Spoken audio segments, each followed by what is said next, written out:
Boston, and on this week's Fashion Forward, I sit down with emerging designer David Chum at his Arlington studio to talk life and his latest collection.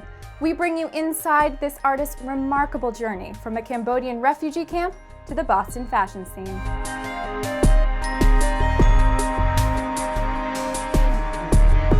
Now, David, you have a very interesting past. Tell us about your upbringing. My parents are actually Cambodian refugees. They fled Cambodia, and I was actually born in a camp in the Philippines, and we came here when I was a month old. We should mention that you are a self-taught designer, no formal training. So what was your educational background? I studied pretty much everything: painting, photography, sculpture, installation art. So let's talk about your label, Selahdor. It's actually a play on the phrase Selahdor, which I don't know, is really big in literary circles, and I just thought it would be cool to take it and break it apart into almost like a woman's name.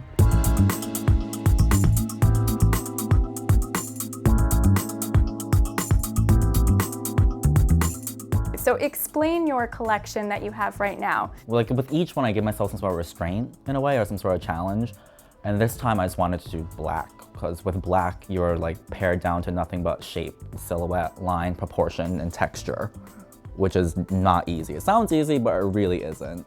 What would you say is the most important element in your design? Everything has to be in harmony with the body, with the woman's body. That's what I like about fashion. It's like sculpture, because you have a gravity pushing on the fabric, and then the body itself pushing on the fabric. The clothes wouldn't do anything without the body, you know? And then the color has to work with her complexion and what she's doing out in the world. And well, the press always touts your collection as being very accessible and wearable. What we do know is that women will pay money for a design, for a good design. That's all it comes. That's what's most important. But at the same time, it can't be like this.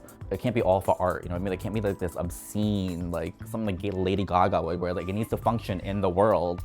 But do you think that being self-taught, does that give you an edge, or is it a disadvantage? Because It's you're not a like anyone else. disadvantage. Every single time I go to do something, I'm learning something for the first time, you know? But in a way, I like that. If the challenge wasn't there, I think I'd be bored. So where can they get their hands on your merchandise? Well, right now, Studio 5, the new showroom in the South End, has my stuff, and also on my website, styleboston.com. My goal right now is just to get it up off the ground and into as many stores as possible. For more information about David and Selahdor, check out blog.styleboston.tv.